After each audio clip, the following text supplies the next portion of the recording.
When you get to the point where you really don't care, you become very, very dangerous. I'm not saying don't care like, I don't care if I do that. No, when you don't care about other people and how they view you, about how you walk, how you talk, how you dress, where you want to go with your life. But what makes it so crazy to me is so many people have that ability. They haven't taken the time to see what they want in life. Therefore, he's crazy, I'm crazy. They put a title on us. And you know what a title does to people? A title is the greatest separator of all time. It allows you to go away in your comfort zone saying, he's just nuts. He's special person.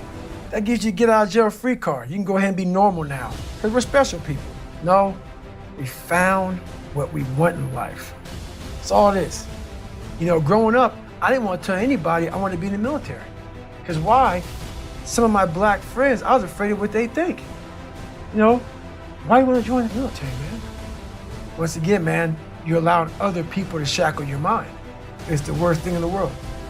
When you come from a small town, and you come from a place that a lot of people don't want to come out of it and get out of it, and all you want to do is become somebody, small town mentality is a real mentality.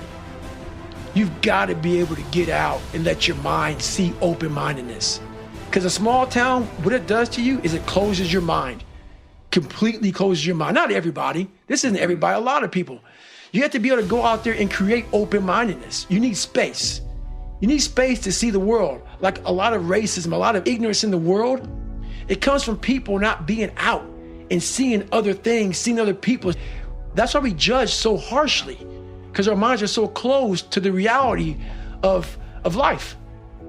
For the majority of my life, people disrupted my life, but I allowed them to.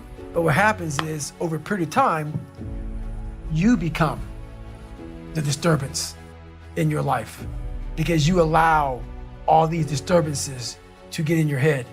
Therefore, you have all this going on, but you become your biggest bully. And once that happens, it's over. Once that happens, it's over because all you have in your mind literally on a loop is negative self-talk. And once that negative self-talk is on a loop, it's hard to get out of it. Why I no longer put people on a pedestal? Because we're all jacked up in our own way. We all have demons. Some people hide them better than other people. So I know we all have them.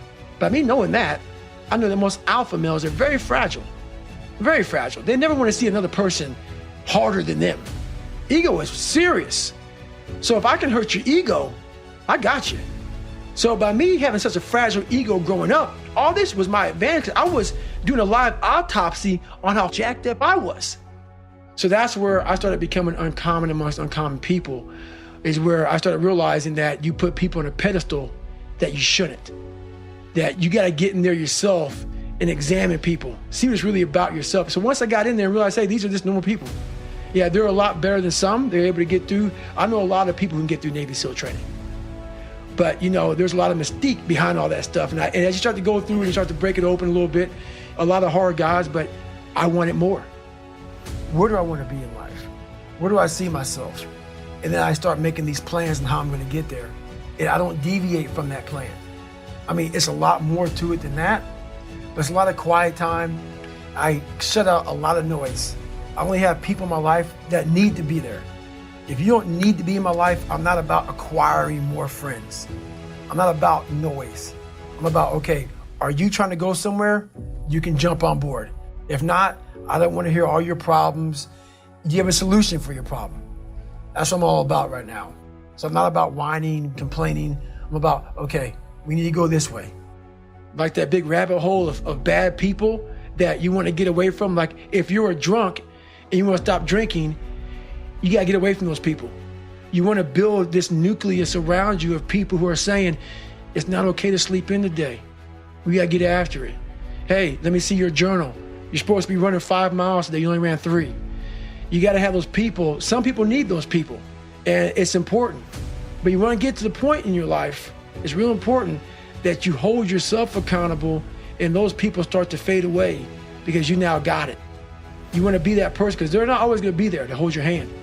Because I realized once I was talking to myself the right way, wow, I went from this kid who thought he was dumb, not successful, insecure, who stuttered when I first saw somebody, to a person who can now do all these things just because I now control my own mind. And I don't care. A lot of people say they don't care. Let me tell you something. Those that criticize others, they really got something going on with themselves, which is why they're criticizing you. Quick story. Had some family come in town, eating some breakfast. Goggins is nowhere to be found. I'm out for a little workout, a little run. I come back in for my run. Here come the jokes. Oh, let me guess. You were out running. You probably gotten 100 miles this morning. All the sarcasm, you know how it goes. I annoy people, and they let me know about it. They have no idea how annoying it is to me. Every morning I wake up, I get a chance to see your lazy ass in bed. Stay hard. When I was in training, we had this guy with this funky ass attitude. Brought it every day. It was contagious. He just wouldn't go away, he wouldn't quit. So I knew there's one evolution out there that he'd think about quitting on. It was called steel pier. They lay you on this steel pier, they hold you down. It's windy and cold in San Diego. They put you in the water and you repeat that cycle. We're in the water treading. He looks at me and goes, Goggins, you want to quit? I go, yeah, let's get out of here, man. We walk to the bell. He rings it. He looks at me, wait for me to ring it. I said, well, stay a little longer. Have fun in your civilian life. So being the only, there's a lot of onlys out there. I was the only black in a lot of situations. And the only isn't about a color. There's a lot of, there's gays, there's lesbians, there's people who are white people who just feel like they're not wanted in society. That's the only. The only is feeling like you're not accepted in any society that you're in. Doesn't matter what color, creed, race, gender, doesn't matter.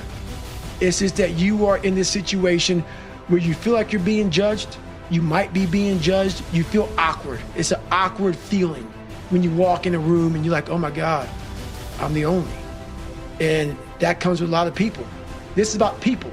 It's not about, it was about black or about white or about being Jewish or Christian or whatever. So that's where it comes from, man. It's about ownership of a lot of people feel like no one understands what I'm going through right now. And that's the only. The only is a very powerful thing for me. And there's a lot of times in my life that I chose the only on purpose, just to see how I would come out the other end of it.